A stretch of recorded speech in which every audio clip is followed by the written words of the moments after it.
থানা জলঢাকা, জেলা নীলফামারী। ছেলেটি লজিং খেয়েছিল ফজলুল হক আর্মির বাড়িতে। তেনাকে হাফেজ থেকে পাগড়ি প্রদান করতেছেন আমাদের প্রধান মেহমান, প্রধান বক্তা এবং প্রধান মেহমান ফজলার রহমান দিয়ে।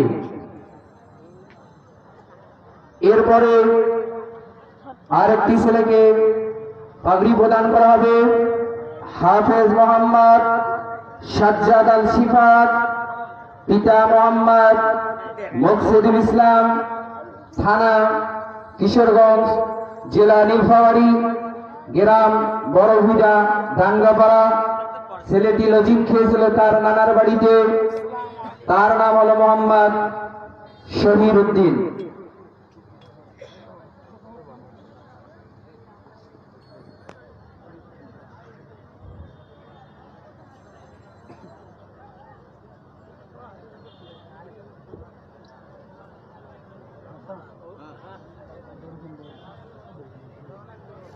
পবিত্র কোরআনুল কারীম থেকে সংক্ষিপ্ত আকারে দুটি আয়াত তেলাওয়াত করবেন হাফেজ মোহাম্মদ সজীব ইসলাম।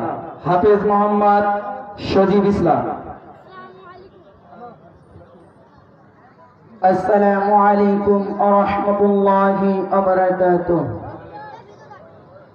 আউযু বিল্লাহি মিনাশ শাইতানির রাজীম। বিসমিল্লাহির রহমানির রহিম।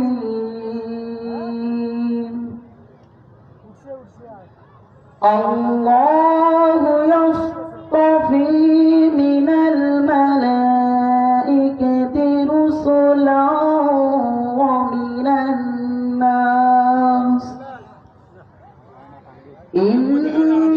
ইন্নাল্লাহা সামিউন বাসীর। ইয়ালামু মা বাইনা আইদিহিম ওয়া মা খালফাহুম ওয়া ইলাল্লাহি তুরজাউল উমুর।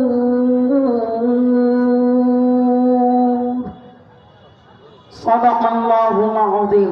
আসসালামু আলাইকুম ওয়া রাহমাতুল্লাহি ওয়া বারাকাতুহু। মারহাবা। সম্মানিত উপস্থিতি, প্রধান বক্তাকে ফুল দিয়ে বরণ করে নেবে অত্র মাদ্রাসার সভাপতি